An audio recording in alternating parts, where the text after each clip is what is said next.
Mau belajar firman-Mu dalam nama Tuhan Yesus. Haleluya. Amin. Berikan kemuliaan bagi Tuhan. Haleluya. Silahkan duduk Bapak Ibu ya. Hari ini saya ibadah 2 kali itu 2 tema ya. 2 materi. Jadi kalau mau datang lagi nanti sore boleh ya. Nyambung ya. Atau kalau direkam, ini kayaknya direkam ya.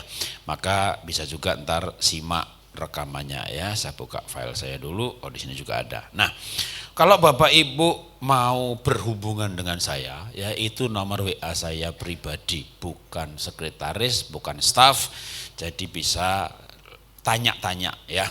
Nah, tentu jawabnya nanti sebenarnya ada yang dikumpulkan. Jadi setiap pagi 5.30 saya itu mimpin olah nafas bersama ya. Lalu jam 6:15 itu mulai tanya jawab. Nah, kebanyakan tanya jawab apa? Ya memang fokus ya di kesehatan. Jadi nanti Pak, saya autoimun, saya kanker, saya minum, saya kista, saya ginjal, EGF saya turun, dan semuanya solusinya non obat. Ya, saya anti obat. Saya diabetes, pernah HbA1c 11,5, gulanya 600 Bapak Ibu ya. Lepas obat, lepas insulin. Istri saya di kursi roda 6 bulan, tempurung lututnya harus diganti.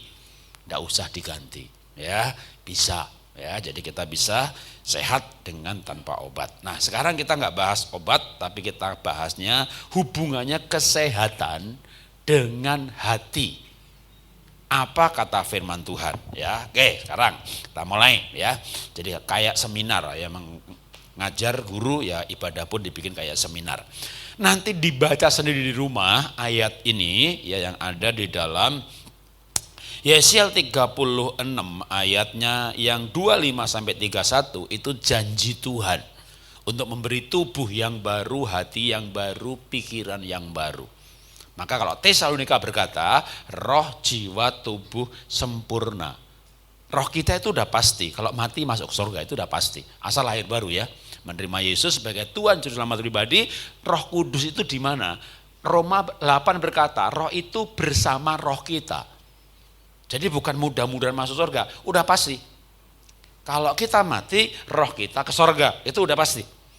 Tetapi selama kita tinggal di dunia, nah kita lahir baru usia 30 tahun misalnya. 30 tahun sebelumnya pikirannya dunia, perasaannya terluka, pikirannya egois, kehendaknya kehendak sendiri. Ini diperbarui dari hari ke hari. Waktu tubuh kembali menjadi tanah, sebelum tubuh balik ke tanah mati, maka jiwa sama tubuh juga nggak bisa dipisah. Nah, waktu tubuhnya kembali ke tanah, jiwa ini nempel ke roh, balik ke Tuhan. Nah, jiwa itu dirubahnya di dunia ini. Kemuliaan jiwa itu dibentuknya di dunia ini. Nanti di sorga kita akan terima kemuliaan dan masing-masing kemuliaannya sesuai dengan perbuatannya di bumi. Karena sorga itu kekal, tapi ada kemuliaan kekal. Tuhan berkata kepada beberapa orang, tidak semua orang. Kamu akan memerintah bersama dengan aku. Di sorga ada yang diperintah. Kenapa? Kerajaan ilustrasinya ya. Jadi ada yang memerintah, ada yang diperintah. Tapi yang diperintah pun lumayan ya, sudah di sorga juga kan gitu ya. Anda lahir baru, berbuat baik 1 kali sama 1000 kali. Kemuliaannya berbeda. Tetap ada namanya prinsip keadilan. Ya. Wah, udah pasti masuk surga dah, jatuh bangun dalam dosa. Ya, nanti di surga kemuliaannya mungkin paling rendah. Setelah bertobat lahir baru, selingkuh 5 kali, bertobat lahir baru masuk surga, sama nggak pernah selingkuh, kemuliaannya berbeda. Ya, itulah kenapa juga harus hidup takut akan Tuhan. Nah, sekarang berbicara kesehatan, maka kita itu harus sehat. Kalau Yeremia 3:3 ini menarik. Sesungguhnya aku akan mendatangkan kepada mereka kesehatan dan kesembuhan. Nah, kesehatan dan kesembuhan itu dihubungkan dengan apa? Aku akan menyembuhkan mereka, menyingkapkan mereka apa? Kesejahteraan. Kalau Pak Timotius Arifin bilang jiwamu makmur. Jiwanya penuh ucapan syukur, jiwanya makmur, maka badannya sehat. Jadi badan itu berhubungan dengan jiwa. Nah sekarang gimana supaya jiwanya sehat? Karena menurut Menteri Kesehatan dari 10 orang, tadi saya kelewatan slide-nya ya. Dari 10 orang di Indonesia ini, satunya ada gangguan mental. Dari 10 ya. Coba berhitung, 1, 2, 3. Gangguan mental itu bukan berarti gila ya, tapi gampang kesinggung, dikit-dikit marah, dampak gangguan mental nggak bisa tidur, itu pun gangguan mental ya, itu 1 dari 10. Mudah-mudahan yang 1 itu yang di luar ruangan ya. Nah sekarang gimana caranya sembuh? Nomor 1, kita harus menemukan, mengakui sumber masalahnya. Termasuk kalau masalah itu sampai mengganggu badan ya. Makanya nanti ayat yang lain tak sebutin aja, tapi nanti sore ada, buat yang pagi barangkali sore nggak datang, itu di 1 Yohanes 3 ayat 2. Aku berdoa supaya engkau sehat dalam segala sesuatu, haigine, sama seperti jiwamu makmur. Atau sama seperti jiwamu baik-baik saja. Jadi kalau ada masalah di badan, itu bisa karena masalah di jiwa. Ya. Baca Alkitab aja nanti ketik aja sakit mata, nanti kan ada hubungannya dengan perasaan apa. Ya, ketik aja gatal-gatal, nanti ada hubungan dengan apa. Ketik aja sakit ginjal, ternyata hatinya pahit. Nah, itu pokoknya badan jiwa, banyak banget. Maka untuk menyembuhkan badan, kita bisa lewat menyembuhkan jiwa. Ya, itu nanti lebih ke nanti malam. Nah, sekarang menemukan sumber stres. Jadi saya tuh belajar kesehatan dari siapa? Banyak banget tentunya ya. Terapi hipoksia. Kenapa saya mengajari olah nafas? Karena ada pelajaran teori namanya terapi hipoksia. Dari siapa? Dokter yang namanya David Gregg dan Sementa. Ini pemenang Nobel. Ada jurnalnya yang memenangkan Nobel. Di Blora ada universitas abal-abal, jurusan gak jelas, lalu orang bikin skripsi, diupload, jadi jurnal juga. Saya tidak percaya sembarang jurnal. Ya, tapi kalau jurnal itu dari seorang PhD profesor dan bukan profesor orderan. Pabrik obat minta profesor bikin jurnal dalam penelitian, bisa dibikin. Ada jurnalnya. Jangan percaya. Jangan percaya sembarang jurnal dari seorang dokter pun, banyak dokter bisa dibeli. Tapi kalau jurnal itu dipanelkan di dalam kompetisi Nobel, yang didebat, diverifikasi oleh begitu banyak lintas ilmu, percaya saya, ilmunya pasti benar. Waktu saya punya anak umur 2-3 tahun, saya mulai belajar bagaimana otak maksimal dari pemenang Nobel, Gerard Edelman. Maka anak saya kelas 1 SD sampai 3 SMP ranking 1 terus, IQ enggak sampai 120. 3 SMP 100 orang pandai Asia dikumpulkan oleh pemerintah Singapura, anak saya masuk. Dari 100 orang pandai tadi 10 besar. Maka sekolah di Singapura setahun 400 juta, no, anak saya gratis. Anak pertama, anak kedua. Kuliahnya gratis, asramanya $1.000 sebulan, gratis. 10 besar, bonusnya apa lagi? Setiap bulan 3 SMP, Sek 3, Sek 4, Junior College sampai kuliah 8 tahun, setiap bulan $1.200. Karena rankingnya bagus, begitu bekerja langsung ditarik. Sekarang dia keliling dunia, ke Boston, ke New York, ke Sydney, ceramah. 1 sesi, 1 sesi dia tarifnya kalau dirupiahkan itu mencapai 40 juta per sesi. Jadi sekitar $3.000 per sesi. Umur belum 30, beli apartemen. Nomor 2, gitu juga, umur belum 30, kemarin nikah. Rumahnya 3 lantai, pakai lift. Depannya lapangan golf. Anak saya diberkati semuanya, bukan karena pintar ya, takut akan Tuhan. Karena sebelum mereka masuk SD, kita belajar gimana otaknya bagus. Dari mana? Pemenang Nobel. Saya suka dengan ilmu-ilmunya pemenang Nobel.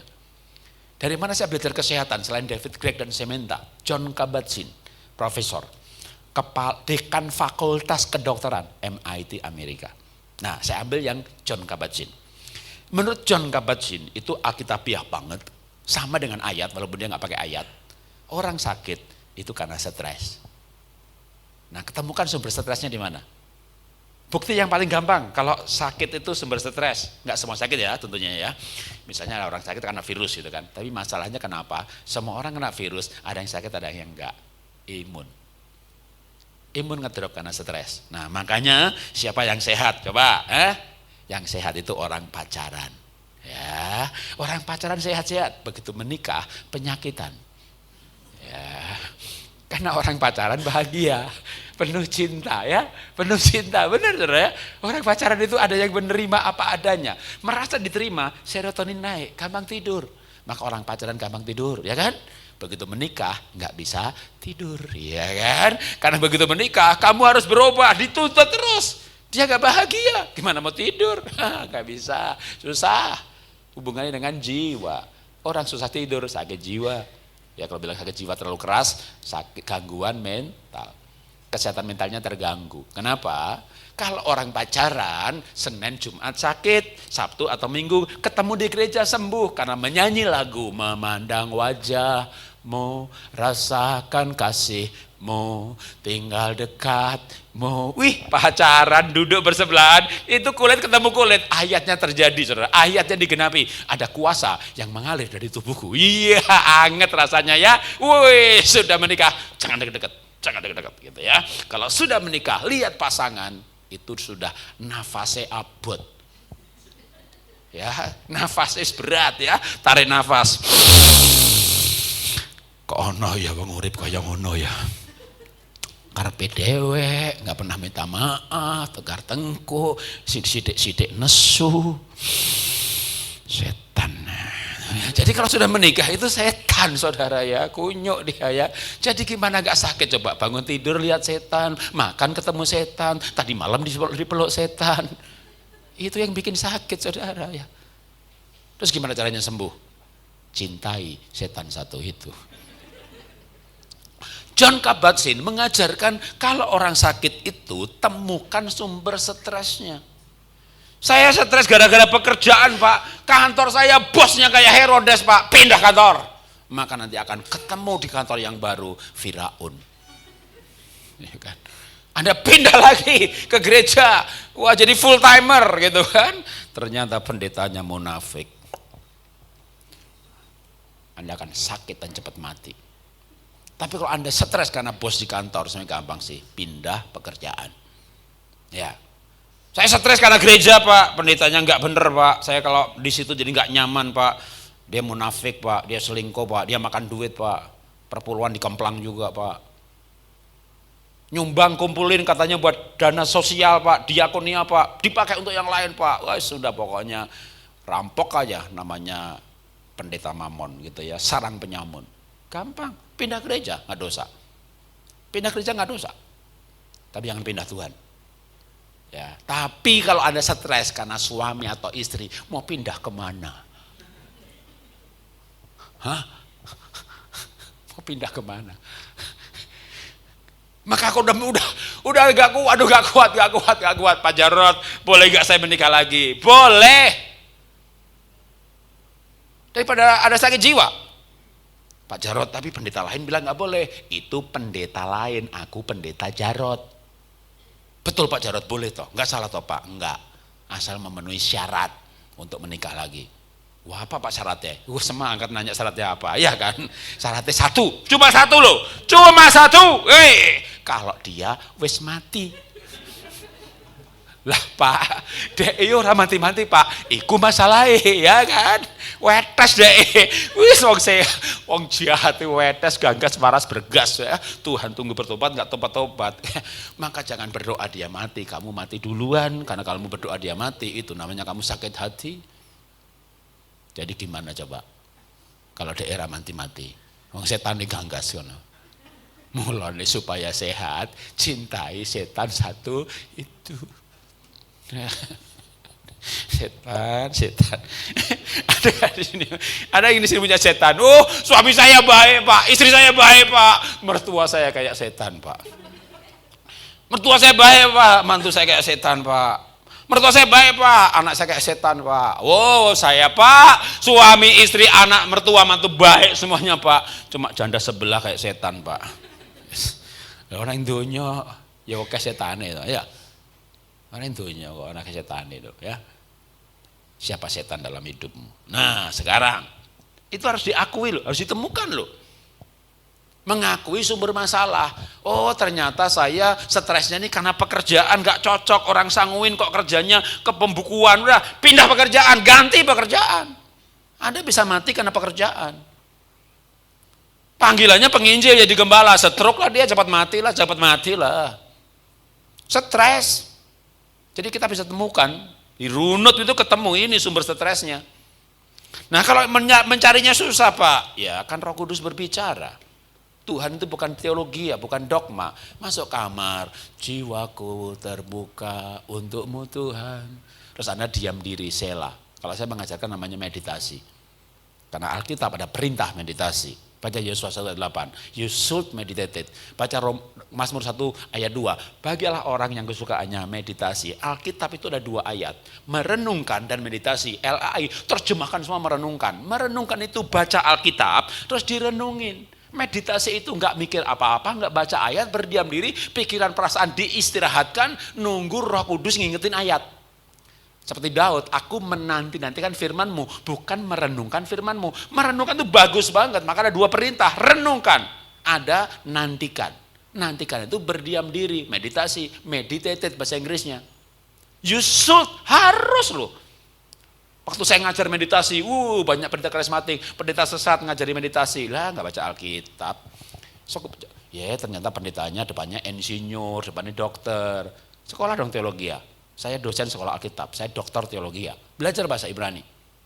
Supaya nggak asal tuduh, nuduhnya gara-gara goblok. Kalau saya bilang dengan bahasa yang jahat gitu ya. Nggak ngerti, nggak baca, belajarnya bahasa Indonesia. Alkitab kita aslinya Ibrani. Nah, meditasi itu adalah berdiam diri. Maka ketika menantikan firman yang bukan dibaca atau dicari-cari. Begitu muncul, maka Daud berkata, ini pelita bagi jalanku. Menjadi pelita, kenapa? Kita nggak nyari, Roh Kudus ingatkan. Maka Tuhan Yesus berkata, kalau Roh Kudus datang, dia mengingatkan firman. Jadi Anda tinggal berdiam diri, jangan cari-cari ayat. Otaknya jangan dipakai dulu sementara, ya. Lalu nanti Tuhan berbicara, pakai ayat. Atau kamu tuh sakit, karena kamu sakit hati, pacarmu diambil, kamu gak jadi nikah, undangan beredar, kamu stres lalu autoimun. Ya, Tuhan berbicara, Tuhan itu hidup. Setiap saudara bisa dengar suara Tuhan. Yang dilakukan adalah pikiran, perasaan diistirahatkan. Susah. Istirahatkan pikiran itu susah. Wong sambil kebaktian aja mikir kok. Engkau baru kebaktian ya enak makan pecel atau soto ya gitu ya. Wes mikir kebaktian, mikir doa, mikir. Ya namanya bukan saat teduh, saat mikir. Tenangkan hatinya ya. Hatiku tenang. Habis itu tenang. Bahkan habis berdiam diri. Aku menantikan firman-Mu Tuhan. Aku mau Tuhan berbicara. Tenang. Ya, oke. Maka nanti ketemu sumbernya ya, Tuhan berbicara. Nah, apalagi kalau Anda ada sengsara, ada penderitaan, Tuhan itu dekat sama orang yang patah hati. Mazmur 2, kalau gelisah, gundah gulana, cari Tuhan. Untuk apa? Berdiam diri di hadapan Tuhan. Meditated. Berdiam diri. Boleh sih mau bawa renungan Pak, ya bukan meditasi. Ada temanya ya kan, dikasih tema. Cari ayat, terus direnungkan. Waktu direnungkan, Roh Kudus memberikan inspirasi. Itu namanya merenungkan. Tapi kalau meditasi, mau khotbah, nggak dikasih tema, tinggal berdiam diri Tuhan. Tuh di laptopku Tuhan, 500 PowerPoint Tuhan. Tapi ini jam ini yang mana? Gereja ini yang mana, besok mana, saya itu 52 minggu, 52 gereja, 52 lokasi, temanya beda-beda. Tergantung Tuhan suruh yang mana. Ya, itu namanya meditasi, berdiam diri, nunggu Tuhan berbicara. Ya, Anda mulai belajar bermeditasi. Ya, nah terus kalau misalnya ada sakit, Siapa di sini yang nggak punya sakit? Nah, ya pasti salah satu ada ya. Oh sehat Pak, sehat tuh karena nggak dites. Coba diperiksa ya. Siapa yang sudah daftar tes sama saya? Oke, nanti Bapak Ibu tidak usah berbicara sama sekali. Masalahnya apa? Nanti saya yang berbicara. Matanya blur-blur, kalau ini matanya suka berair, pinggangnya suka sakit, malam sering kencing, nggak tahan dingin. Ya, yang ini sering kesemutan, biar aku yang bicara. Suka kelingan, klep jantungnya nggak dapat. Suka kelingan, kamu masalahnya beda, kamu HB-nya rendah. Duduk berdiri pusing, kelingan, lain lagi. Ya, kamu darahnya nggak lancar, ada kotoran. Yang ini kotorannya apa? Skor kalsium. Yang ini kotorannya plak kolesterol. Saya akan bicara. Bapak Ibu nggak usah bicara apa-apa, karena waktunya hanya 20 menit. Saya scanning 3 menit, lalu saya bilang, masalahnya ini. Ya, cek aja sama kenyataannya. Kalau saya ngomongnya nggak benar, dari 10 yang saya bilang, broadcast ke teman yang lain, Pendeta Jarot ngawur. Tapi nanti akan muncul rekomendasi. Pergi ke lab, tes EGFR, diduga, saya hanya berani bilang diduga juga, penurunan fungsi ginjal. Pergi ke lab, scanning, USG, kemungkinan batuk empedu, periksa payudara, diduga kanker payudara. Yang satu lagi, periksa ovarium, diduga kista ovarium. Bapak, tes PSA. Kalau PSA-nya di atas 15, WA saya, bahkan mungkin dokternya akan suruh Bapak dibiopsi, diduga kanker prostat. Nggak usah cerita, saya yang bilang nanti, ya, yang sudah daftar, ya. Waktunya 20 menit. Maka hanya saya bicara, nanti kalau mau nanya, semua saya undang masuk WA group, bisa nanya saat Zoom, Senin Jumat saya buka Zoom 5.30. Silakan tanya, dibimbing sampai sembuh gratis, bimbingannya gratis ya. Oke. Saya datang lagi ke Semarang atau ke Jepara, ke Blora, nanti di WA group ada jadwal saya. Bayar tes, bayar 1 kali, selanjutnya gratis seumur hidup. Pokoknya saya pengen Bapak Ibu, roh, jiwa, tubuh sehat. Tuhan Yesus disalib, nanti kita peringati dengan perjamuan kudus. Rohnya masuk kerajaan maut supaya roh kita selamat. Jiwanya dihancurkan supaya jiwanya kita sehat. Terus dia main drama gitu, dikebukin gitu. Dia serius, kitab sehat. Bilurnya menyembuhkan. Dia serius loh, kita hidup supaya sehat itu. Sampai dia dihancurkan bilurnya supaya tubuh kita, badan kita sehat. Jadi jangan sakit lagi. Tapi untuk sembuh itu pelajarannya banyak. Ya kalau yang nggak ikut tes, nggak karena mau pergi, nanti bisa aja masuk YouTube, ketik diabetes Jarot, sakit ginjal Jarot, sakit lutut Jarot. Ada masalah seksual, ketik aja Kegel exercise Jarot dan seterusnya. Sakitnya apa? Masuk YouTube, ketik nama saya. Bikin pun brut Jarot, klasik enzim Jarot, apapun, apa yang mau ditanyain ketik aja begitu. Mungkin ada 1000 file. Memang kalau keluarga 5000 file di YouTube karena saya puluhan tahun ngajar keluarga. Ya, kalau tema keluarga ketik aja anak autis Jarot, anak hiperaktif Jarot, anak emosional Jarot, mertua jahat Jarot, suami kayak mertua Jarot. Udah terserah pokoknya mau tema apa keluarga, ketik temanya, kasih nama saya, enter, search, muncul semuanya di YouTube. Ya, oke. Nah sekarang, apa yang Alkitab ajarkan? Tuhan, Mazmur 147 ayat 3, ia menyembuhkan hati atau patah hati, lalu membalut, menyembuhkan etsebet, badan. Korelasi antara jiwa dan badan. Hatinya disembuhkan, badannya sembuh. Nah, itulah konsep Alkitab. Ya, maka konsep saya adalah non obat. Saya berdoa 6 bulan ke depan, Bapak Ibu mulai program turun dosis. Mau obat tidur, mau obat darah tinggi, mau obat diabetes, mau obat kolesterol. Istri saya udah 8 tahun lepas obat kolesterol. Karena bapaknya, mamahnya, kakak, adiknya, itu keluarga kolesterol. Kalau saya keluarga diabetes. Terus minum obat seumur hidup itu, ya nggak apa-apa. Minum obat juga nggak dosa loh Bapak Ibu ya, boleh ya. Kalau nggak sanggup mengikuti pelajaran saya, tetap minum obat saja atau paling nggak minimal turun separuh dosis juga boleh. Turun 1/3 bagus, turun 1/4 bagus. Ya, karena saya pun masih ada satu yang belum bisa lepas obat karena begitu lepas tidak stabil, yaitu yang diabetes. Karena saya pernah 600, pernah HbA1c 11,5, terus 8 tahun lepas obat, lepas ini 8 tahun. Tapi gara-gara bangkrut, rugi 260 miliar, impian kandas, utang 18 miliar, mau dibunuh. Waduh, sebelum Covid saya punya gelombang kehidupan dahsyat banget. Maka gula saya 600 lagi. Dan obat tidak bisa menurunkan. Itulah kenapa saya belajar meditasi yang ternyata adalah di Alkitab diajarkan. Baru ketika pikiran perasaan terkendali, saya bisa turun. Tapi dari 11,5 itu ya turunnya ke 6,5, 7. Kalau ditambah obat bisa 6, 6,5. Tetap nggak bisa di bawah 6. Ya belum ya, karena butuh waktu panjang. Sekali organ itu kena, lama. Ya, Pak Firjo Hadi waktu dianiaya oleh gereja. Gereja juga bisa menganiaya juga, kena GERD. Kan udah belasan tahun. Sekarang jemaatnya 40.000, cabangnya berapa puluh, 60, 70. Tapi kadang-kadang masih bisa kambuh lagi. Karena kalau sudah kena, itu kadang belum pemulihannya itu panjang. Seiring dengan pemulihan jiwa. Loh kan hamba Tuhan, emang hamba Tuhan gak bisa stres. Jemaat enak punya masalah ke pendeta. Pendeta punya masalah ke siapa? Hah? Coba ya, pendeta cabang punya masalah. Terus konseling sama majelis daerahnya atau gembala rayonnya. Tambah disekors karena punya masalah.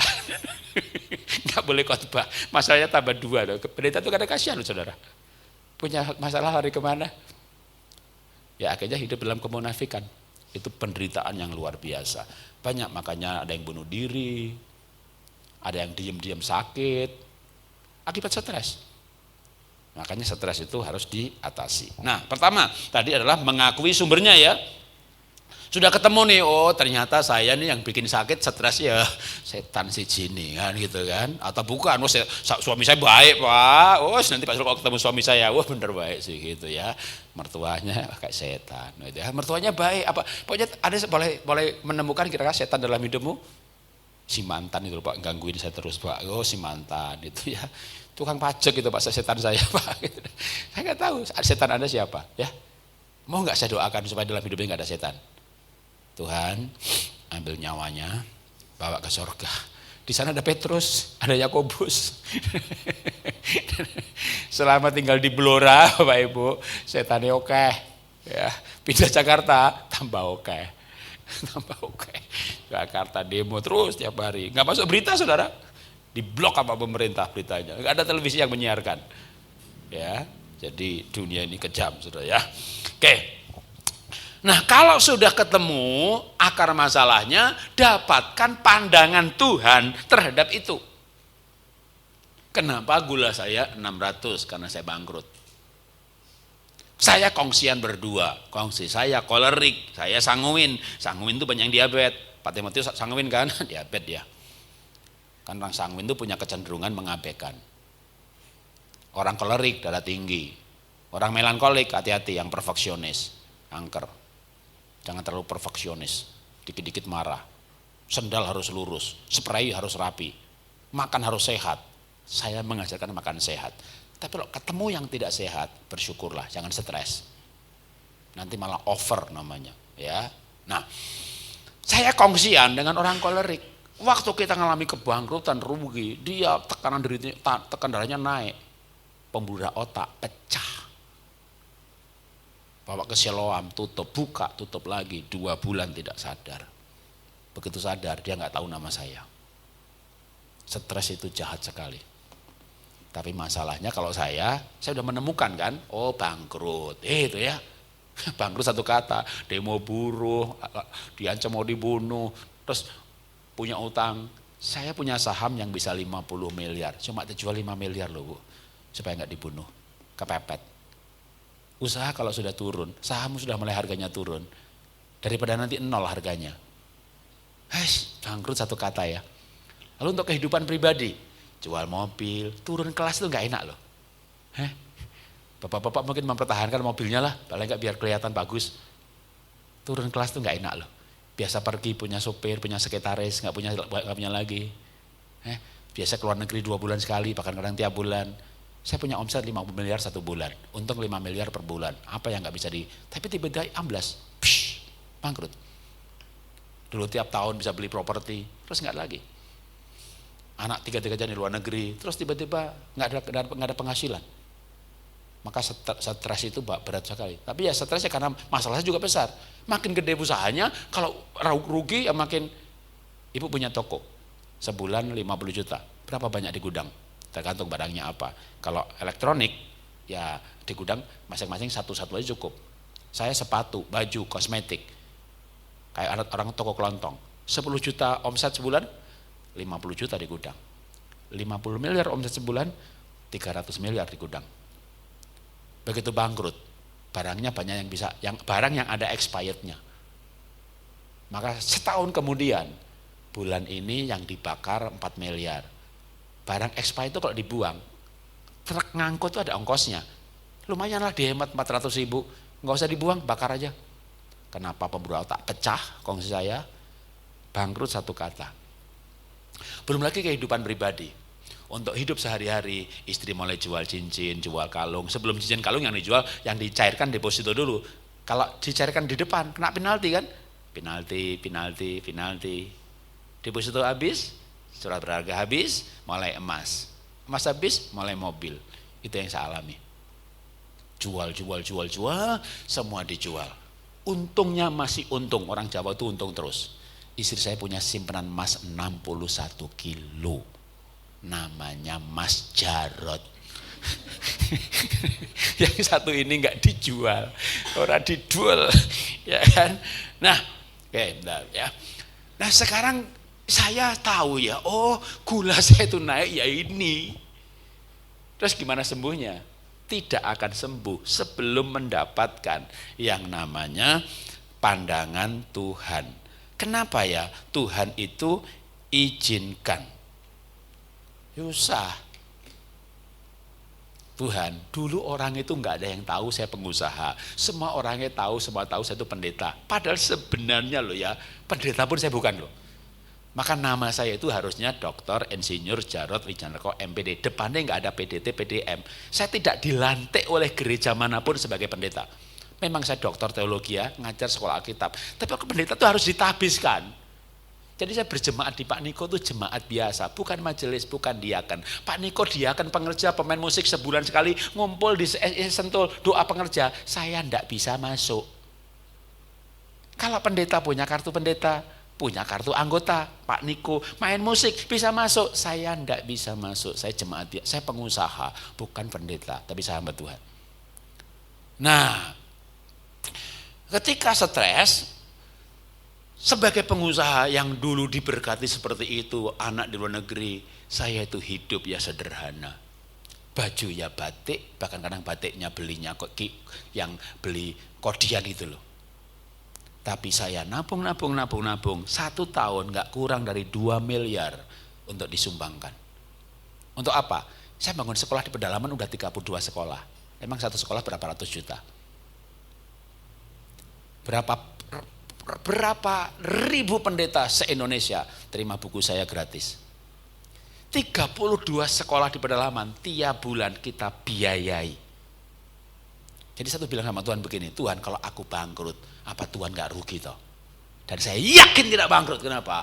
Hidup saya, tabungan saya itu untuk Tuhan loh. Bukti mencintai Tuhan, memberi 10% aja dikemplang. Saya 30%, kadang 40%. Dengan hidup seperti itu, yakin gak bangkrut. Terus bangkrut, lah kan goyah. Saya pikir tuh gak akan bangkrut, ya kan? Waduh, 1000 rebah di kiri, 1000 rebah di kanan. Saya rebah juga, kan kaget saudara ya. Kok bangkrut ya? Saya pikir dengan uang hasil keuntungan tuh yang banyak dipakai untuk Tuhan. Bukan banyak untuk Tuhan supaya diberkati lalu hidup mewah, sederhana. Bahkan banyak orang nggak tahu saya pengusaha. Kok bangkrut ya? Nah itu goncang. Nah sebelum ketemu jawabannya, gula nggak bisa turun. Saya minum obat itu waktu stres itu, metformin tuh 500 nggak turun, 750 nggak turun, 1000 nggak turun, akhirnya dipecah 2, paginya 750, malamnya 750. Udah nabrak batas, maksimum kan 1000. Nggak turun, pagi 1000, nggak turun, malam 1000, double batas. Kombinasi amiril, glimepirid, kelompok sulfurida namanya, itu maksimum 4, maka saya pagi 2, malam 2, nggak turun. pagi 3, malam 3. Itu kalau saya diterusin ginjal liver saya jebol loh.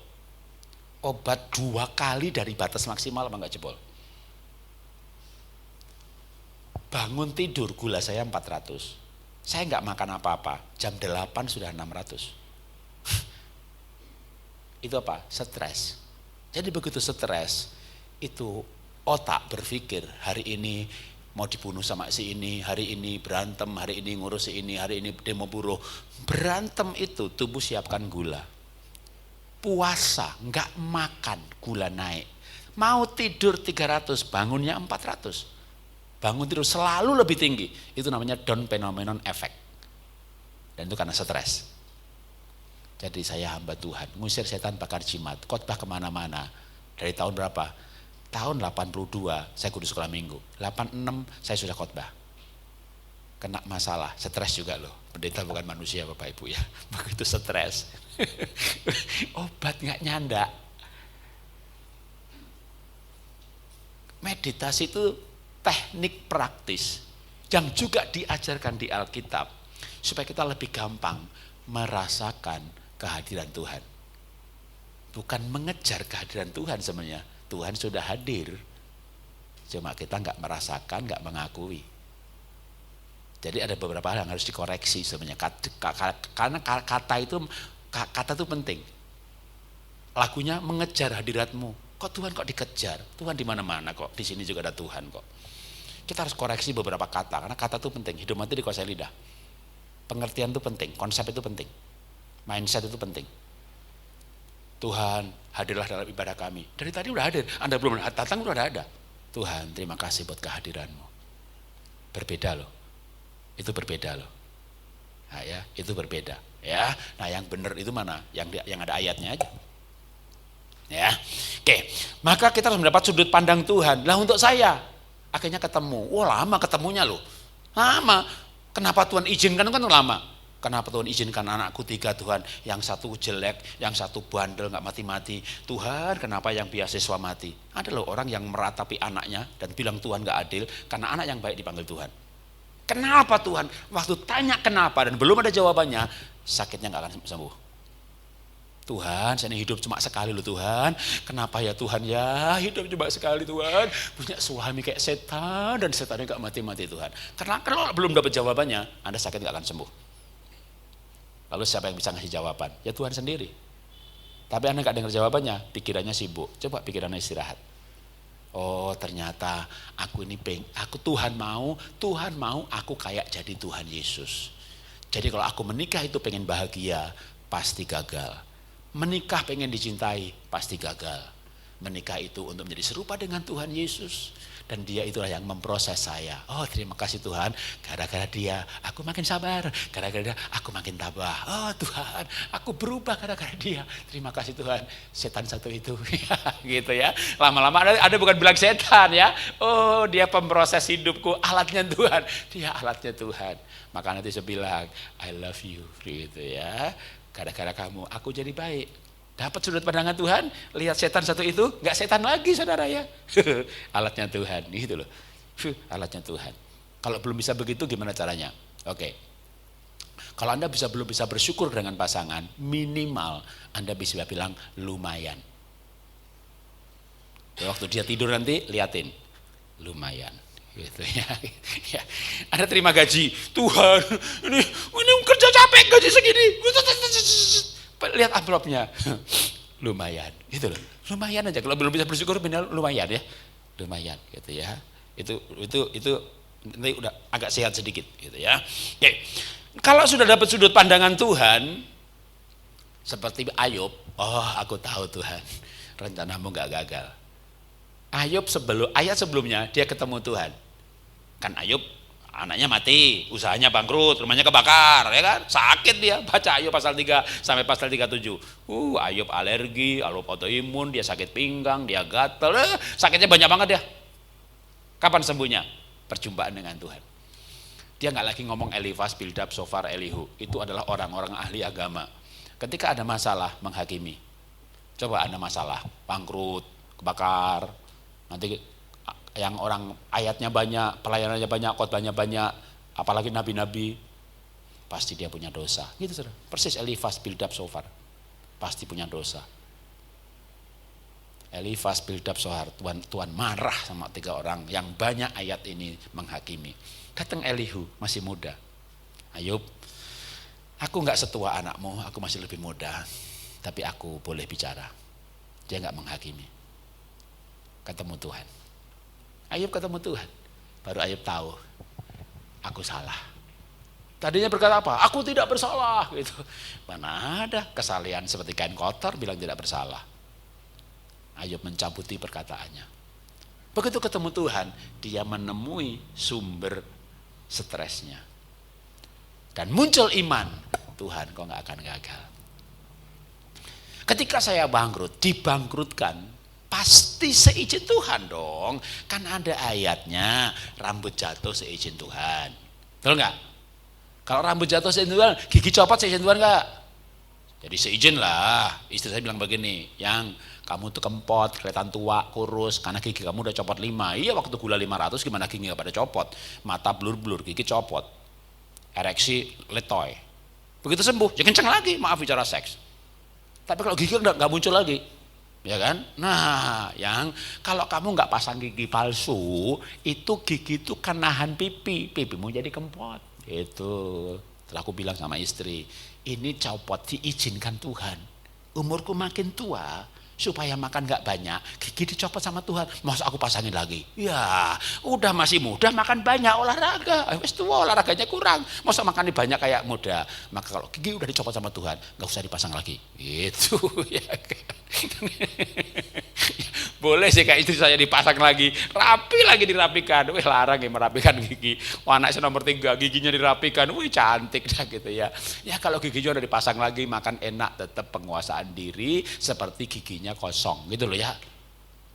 Giginya harus dicopot, rasa makan atos, umur makan sing atos-atos. Tuhan itu kan sudah atur. Nek wis tuwa, gigi yang makan atos ya giginya gompel, keduk ya copot gitu. Tulik ya patah gitu ya. Nanti saya bisa tahu siapa yang giginya udah patah ya gitu. Makan kompel ya gitu ya. Kenapa? Karena di scanning ketahuan giginya kurang kolagen, kropos gitu ya. Dalam 3 menit saya nanti bisa tahu banyak hal. Ya, dalam 3 menit saya tahu bisa banyak hal. Bahkan kalau anaknya perempuan dibawa, satunya 15 tahun, satunya 14 tahun, yang nomor 1 belum mens ya. Kau tahu Pak Jarod, ini hasil tes saya, hormonnya kurang. Ada bisa tes hormon 2,1 juta. Ke saya pun nanti saya akan tahu siapa yang kurang hormon, siapa yang seksnya ogah-ogahan. Ya, maka kalau suami istri nanti biar suaminya tahu kalau istrinya bukannya nggak cinta, memang hormonnya kurang gitu ya. Nanti salah kesimpulan lagi, wah istri nggak cinta saya, enggak, hormonnya kurang, gimana mau diajak seks mau. Ya, dan semuanya bisa dibetulkan. Apa yang Tuhan gak bisa sembuhkan? Apa yang Tuhan gak bisa sembuhkan? Ya, tapi Alkitab mengajarkan cara sembuh. Nah hari ini paling gak mentalnya disembuhkan. Karena kalau jiwanya sembuh, badannya sembuh. Ya, nah maka kita mendapat perspektif Tuhan. Oh ternyata rambut jatuh seizin Tuhan, gigi copot seizin Tuhan, aku bangkrut. Ini lebih besar lagi nih, pasti seizin Tuhan. Kenapa ya Tuhan izinkan? Tuhan, aku nggak bertanya, kenapa Tuhan izinkan seperti protes, tapi Tuhan, aku mau tahu. Kalau aku tahu pasti aku ikhlas. Ketemu hamba-hamba Tuhan, ya kan? Udah Pak Jarod, Tuhan pasti izinkan, ya. Bapak full time melayani, full time, mundur dong. Mundur gimana? Sekarang aja udah overtime. Bapak sebulan khotbah berapa kali? Oh ibadahku jemaatku 2 kali kebaktian. Lah aku hari Minggu kadang 5 kali ibadah, 7 kali khotbah. Bapak tengah minggu khotbah berapa kali? Ya kita nggak ada kebaktian tengah minggu Pak. Aku seminggu Zoom kadang 2 kali. Saya sudah melayani lebih banyak daripada Bapak. Bapak full time, aku sudah overtime. Bapak nulis buku rohani berapa? 1, aku udah 66 buku rohani. Bapak sekolah Alkitab enggak? Aku doktor teologi ya.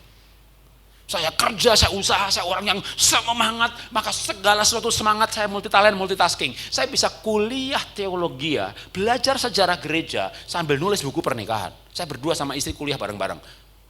Kuliah gizi 4 tahun, pendidikan sampai MPD, teologi sampai doktor. Kuliah bareng itu istri saya tuh kuliah kok sambil nulis buku. Nanti sampai di rumah, kalau dia lupa, dia tanya saya, dan saya lulus cum laude. Saya bisa telinga saya dengar pelajaran dan otak saya yang lainnya lagi, saudaraku. Saya bisa pasang 4 kanvas dan saya nulis serentak. Yang satu realistis, satu ekspresionis, satunya pakai kuas, satunya pakai sekop. Yang paling berbahaya dalam hidup saya sebagai seorang multitasking adalah saya setir mobil sambil jawab WA. Itu yang istri saya, kamu bisa tapi kamu jangan, itu terlalu berbahaya. Jadi saya bisa mengerjakan 2 hal sekaligus. Ketika saya mulai bergumul, Tuhan, kenapa bangkrut?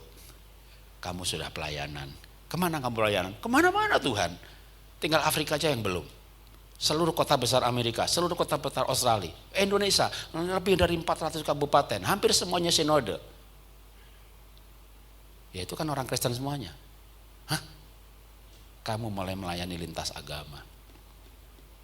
Maka sekarang saya bikin camp kesembuhan. Yang datang jilbab, bukan jilbab lagi, cadar. Dari berbagai kota Indonesia, bahkan dari Malaysia kirim utusan dari Islamiyah wal Jamaah. Kita ajari untuk melepaskan pengampunan. Mau sehat, lepaskan pengampunan. Mau sehat, ikhlas. Waduh, makasih Pak sembuh. Camp berikutnya lagi, datang lagi. Setiap bulan sekarang saya bikinkan camp kesembuhan untuk non-Kristen. Ketika saya mendapat ini, bagi saya ini lebih mulia dari 260 miliar. Saya sembuh enggak? Sembuh dong, karena ikhlas kan. Oh Tuhan izinkan untuk ini lebih berharga daripada ini. Lalu ingat ini, yang enggak sakit hati lagi. Untung kalau saya enggak bangkrut, enggak dapat panggilan yang mulia seperti ini.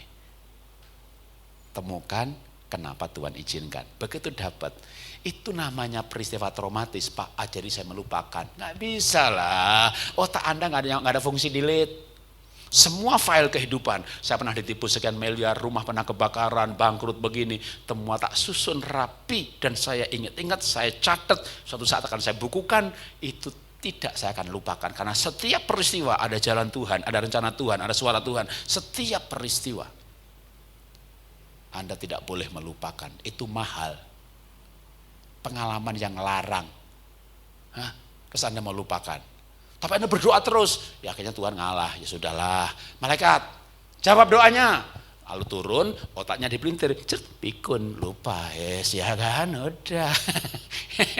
Ya, Anda lalu lupa ya, dari kamar ke dapur, duduk, lupa mau ngambil apa. Yang seperti itu enggak usah ngomong sama saya. Nanti saya akan bilang, ibu pelupa. Ibu enggak, bapak pelupa. Pergi ke dapur, duduk, lupa ngambil apa. Dari dapur ke kulkas, buka, ya lupa ngambil apa. Yang seperti itu nanti aku tahu. Enggak usah ngambil apa, kalau ketemu saya ya, enggak usah cerita masalahnya apa. Nanti aku yang cerita. Dan nanti kalau simak pelajaran saya ajari sembuhnya. Ya, karena hal itu bisa terjadi karena faktor biologis atau faktor yang lain. Nah, nanti simak pelajaran saya, ya.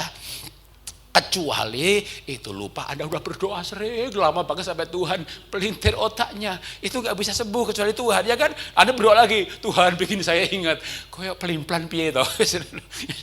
Ben doa minta lupa, sekarang minta ingat gitu ya. Kalau itu bisa sembuh juga. Kalau pernah berdoa seperti itu bisa sembuh juga, tapi jenis ini hanya bisa dengan doa dan puasa. Tapi kalau tak scanning, set gitu ya. Oh, pelupa karena kurang ini, kurang itu. Nah, itu bisa sembuh. Ya, tambah dengan manajemen stres. Karena stres juga lupa. Anda di airport atau di stasiun, buru-buru, wah keretanya datang, buru-buru kan stres. Buru-buru tambah stres, ya HP-nya ketinggalan kan gitu kan. Ya sabuknya ketinggalan di scanning tadi gitu ya. Kalau stres ya pelupa. Nah, oke, nanti aja yang udah daftar nanti lihat aja ya, saya bisa ngomong apa dan cocok apa enggak. Nah, tapi kita belajar sembuhnya dulu dari sisi Alkitab. Ya. Pertama menemukan sumber masalahnya, sumber stresnya, lalu sudut pandangan Tuhan, ya. Kalau sudah menemukan, ya kalau Ayub mengalami perjumpaan dengan Tuhan. Kalau saya juga perjumpaan dengan Tuhan, terus Tuhan tuh baik ya. Kalau enggak kan aku larut dalam kekayaan, larut dalam kesibukan. Sudah sibuk pelayanan sih. Tapi ada juga sibuk bisnis juga. Dan saya multi talent, multitasking. Bisa kok, dua-duanya sukses bisa kok. Ya waktu bangkrut itu saya hidup dari pelukis kan, dari ngelukis kan. Selama pandemi saya ngelukis 180 lukisan, yang laku 162. Satu lukisan 20 sampai 30 juta. Anda hitung sendiri berkat Tuhan, pemeliharaan Tuhan. Maka walaupun saya bangkrut, saya tetap berani berkata, aku orang yang diberkati. Siapa pelukis di Indonesia dapat 3 miliar dalam 2 tahun? Saya diberkati. Saya udah belasan tahun gak melukis. Belasan tahun. Tapi begitu Tuhan berbicara, lukis, upload, lagu. 2 tahun pandemi, 162 lukisan terjual. Bangkrut itu kejadian, tapi diberkati itu status. Kejadian-kejadian tidak merubah status, betul? Kejadian tidak merubah status. Mau bangkrut, mau rugi, mau sakit, tetap anak Tuhan, betul? Mau bangkrut, tetap diberkati, karena apapun yang diperbuatnya berhasil. Yang ini gagal, yang ini berhasil.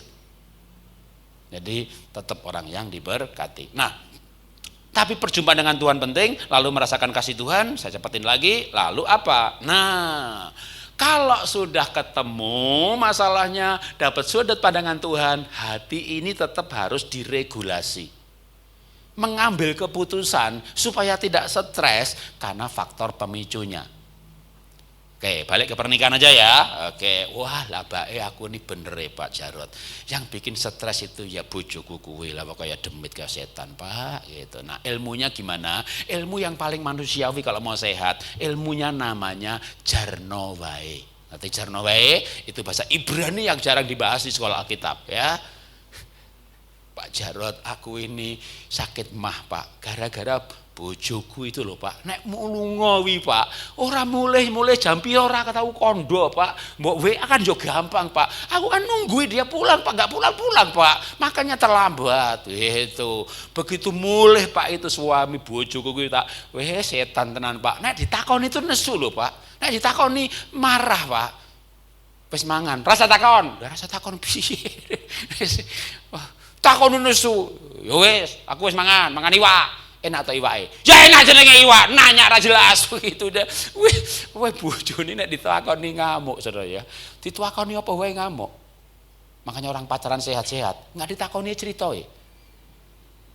Pacaran ya kan? Enggak ditakoni, aku lagi mangan ngene enak, tak mampir ya tak bungkus ke ya. Lho, cerita lho nek pacaran ini ora ditakoni cerita. Yes, waduh. Cewek, wanita punya pacar seneng banget, ada temen ngobrol. Wanita tuh bahagianya kalau ngomong. Wanita nggak makan, itu kayak wanita nggak ngomong, kayak laki-laki belum makan.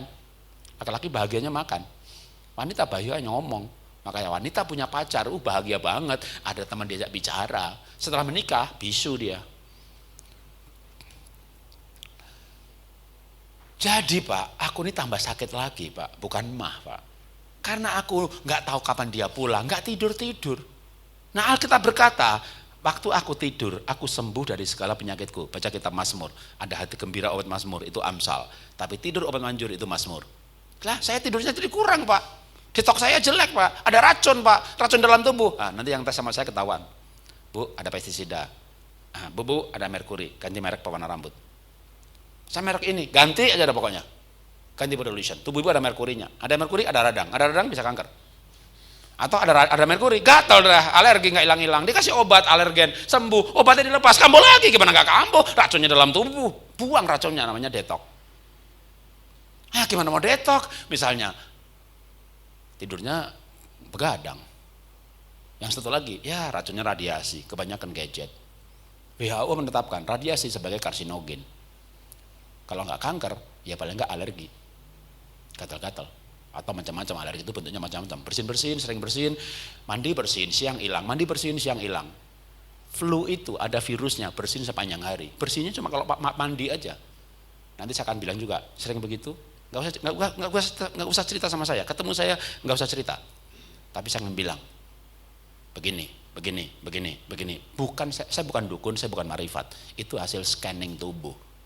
Gelombang saudara direkam, lalu didefrak, lalu dianalisa. Pendekatan fisika, diambil darahnya di tangan, tahu ginjalnya jelek, kok nggak nanya, kok bisa ya?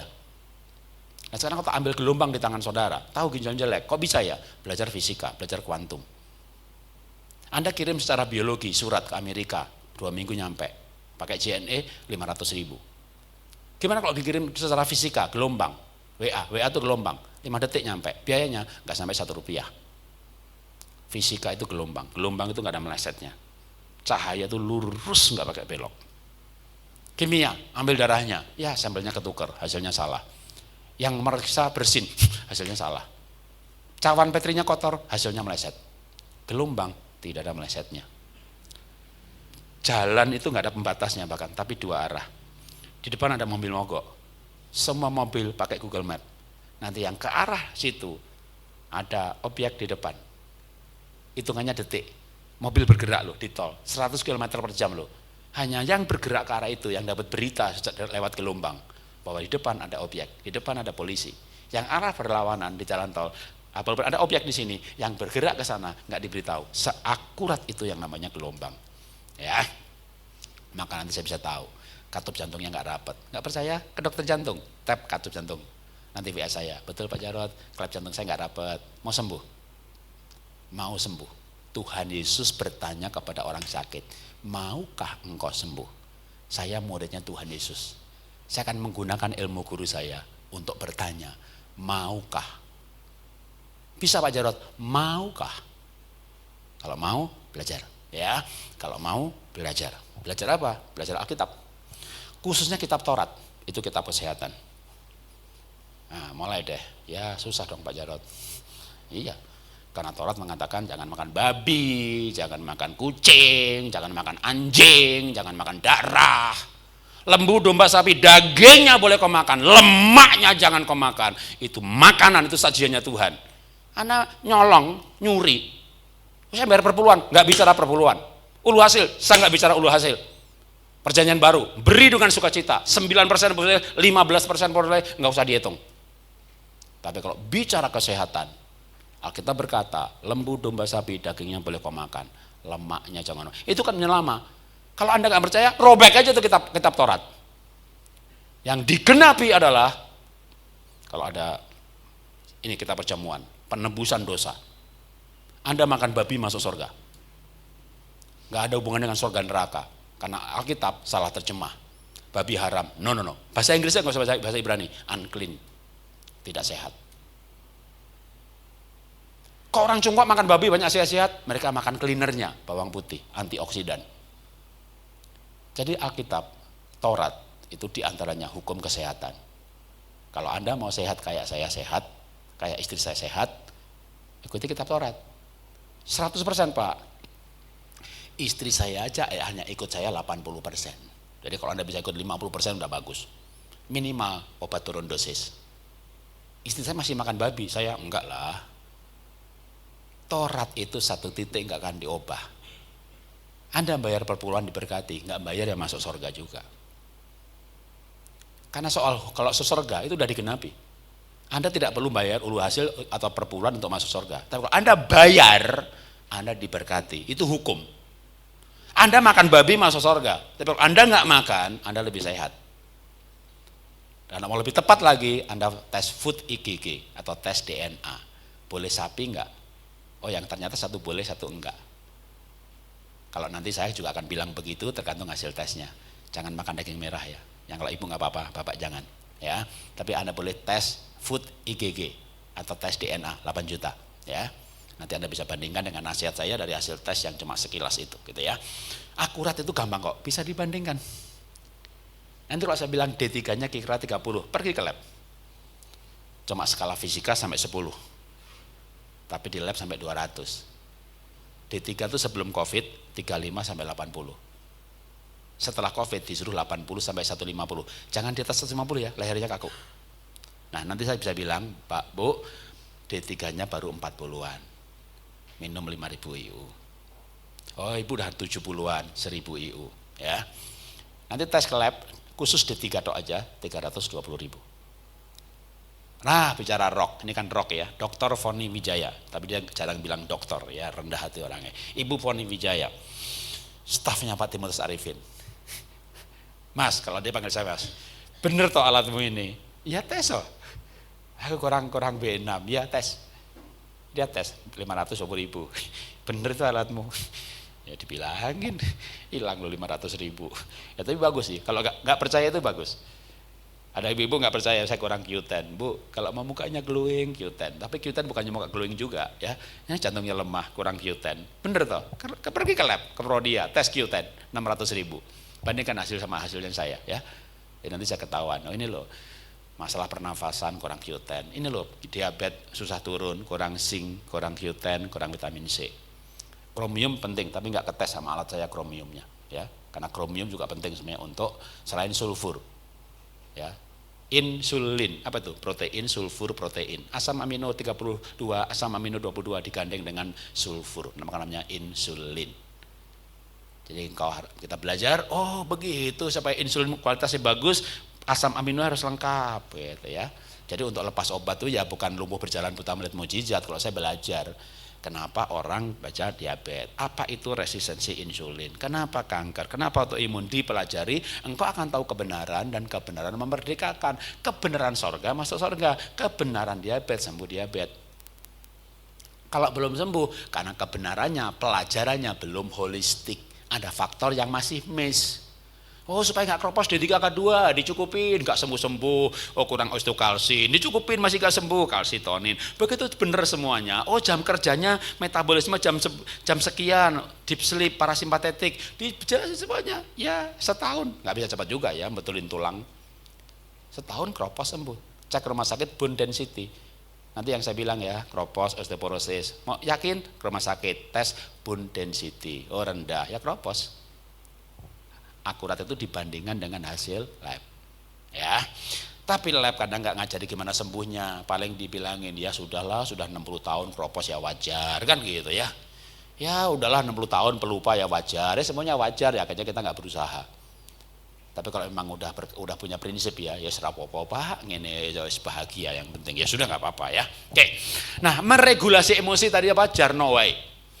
Jadi Pak, sekarang saya sehat Pak, karena saya sudah bisa jarno wae. Dulu saya sakit hati Pak, dan Alkitab berkata dalam Mazmur, hatiku pahit dan pinggangku tertusuk-tusuk rasanya. Bukan pinggang, itu lebih tepatnya sebenarnya buah pinggang.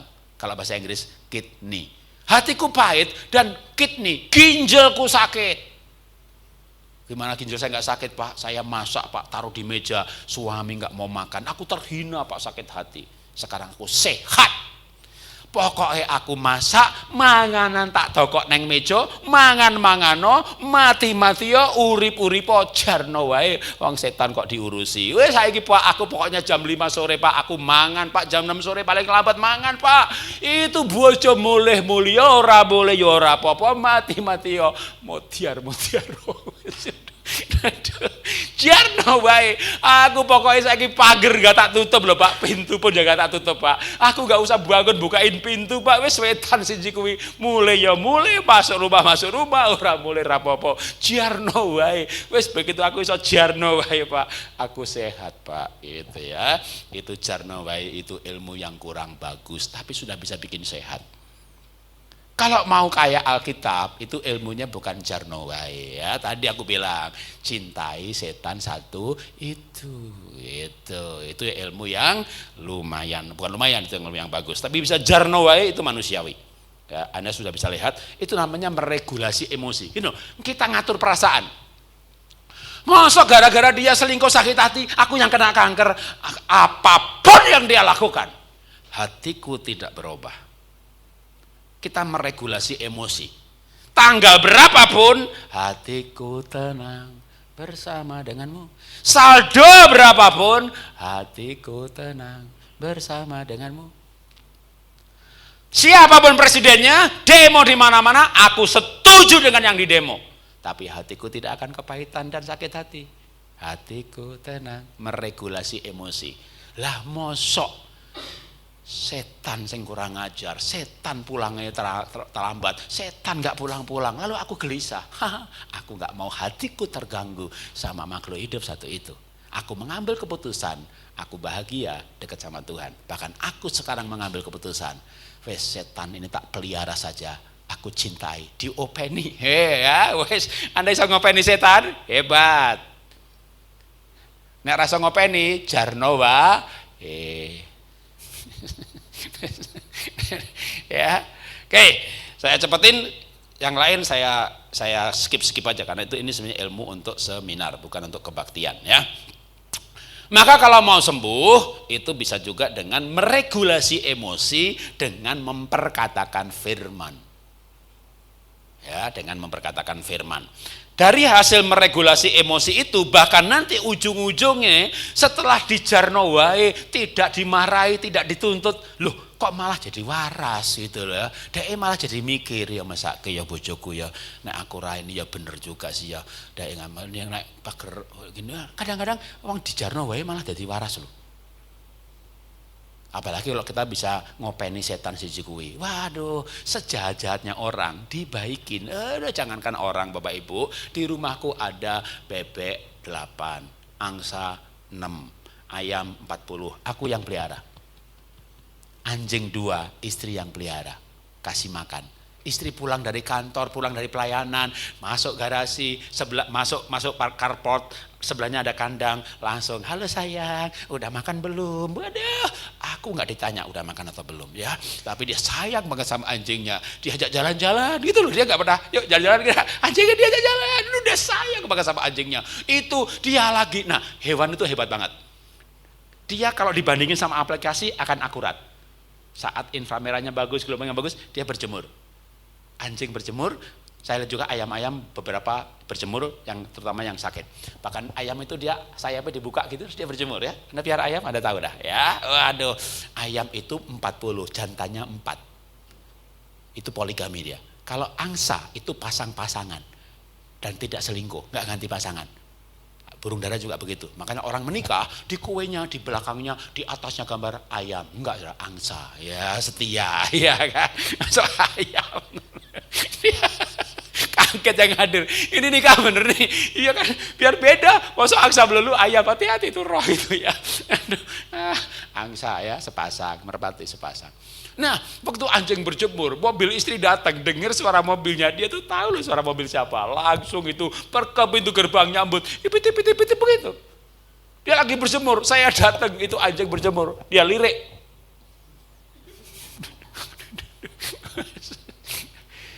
Anda tinggal di blok 2, mau keluar komplek harus lewat blok 1, ada anjing galak, ada muter. Itu namanya menghindari setan, ya kan? Ya, pokoknya setan di gereja ini aku pindah gereja dah biar nggak ketemu setan, gitu kan? Di pasar ketemu, dapat lagi. Jangan menghindar lagi.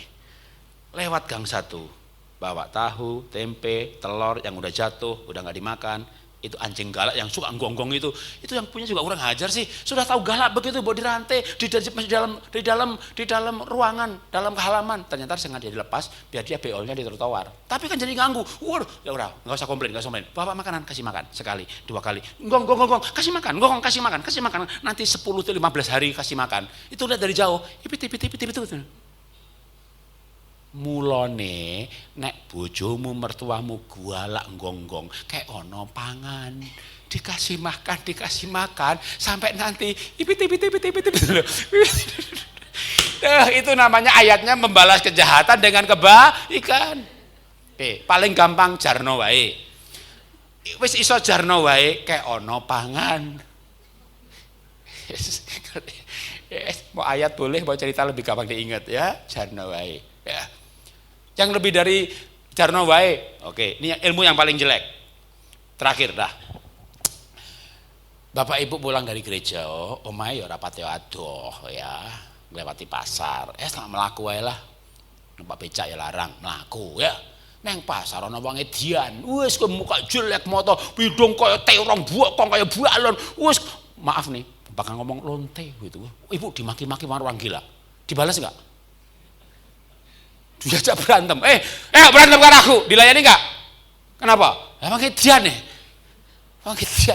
mulane meneh ya, nek dhek setan siji kuwi ngamuk, aja dilayani, dalam hati wae. Wong edan aja dilawan. Wis, wong edan wis. Wong edan aja dilawan. Dalam hati ya, jangan keluar suaranya. Digebuki nanti Bapak Ibu ya. Kalau setan satu itu jaringan setan kok ya. Ya kita jangan enggak bilang setan, wong dia enggak setan, cuma kayak setan gitu kan. Wis anggap aja wong edan. Kalau kita anggap dia wong edan, kayak dhewe sabar, ya kan? Wong edan, masa dilayani? Itu orang di pasar wong edan, ibu layani jenenge ibu yo edan. podo edan. Nanti muncul berita viral, 2 orang edan berantem. Yang satu edannya miskin, satu edannya kaya. Gitu.